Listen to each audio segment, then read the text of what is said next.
A Los Angeles City Council meeting erupted into chaos on Tuesday, with a public speaker climbing over a bench and onto the council floor to confront Council President Nury Martinez, prompting police to fill the chamber.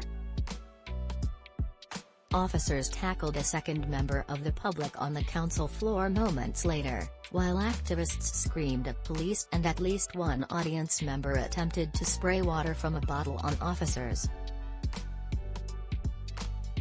2 audience members were arrested, LAPD Officer Annie Hernandez said. Martinez abruptly recessed the meeting, leaving dozens of activists in the room chanting Abolish 41. 18, a reference to the city law prohibiting homeless encampments at libraries, freeway overpasses and other locations.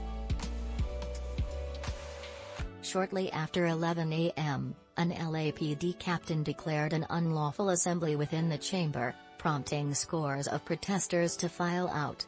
"I've never seen anything like this, ever," Councilman Joe Buscaino said after the room had cleared.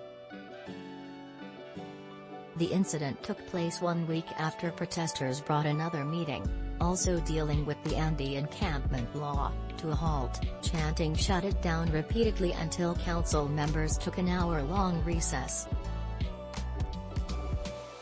Martinez said Tuesday's episode brought City Hall one step closer to the type of behavior that occurred in Washington, D.C., on January 6, 2021, when protesters stormed the U.S. Capitol. At least 5 people died and more than 700 people were arrested in connection with the insurrection. Around 11:45 a.m., the council reconvened. "We cannot legislate in fear," Martinez said, once the meeting resumed. "I certainly won't."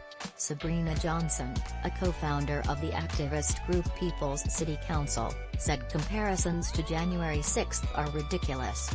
"It's not like we're storming the building. We're going through security. We're going through the proper channels," Johnson said. "This is our only opportunity to give them feedback because they don't answer phone calls and messages to their office." The skirmish on the council floor broke out during the meeting's public comment period, with a majority of speakers denouncing a proposal to ban encampments next to schools and daycare centers. The council voted in favor of that measure last week, but because the tally was not unanimous, the proposal needed a second vote. The meeting was tense from the start. Audience members hissed and shouted expletives at council members as they entered the room. Martinez told audience members to grow up, prompting jeers from the crowd. When Councilman Curren Price attempted to lead the Pledge of Allegiance, audience members booed. Partway into public comment, one audience member approached the lectern and directly addressed Martinez, peppering those comments with expletives.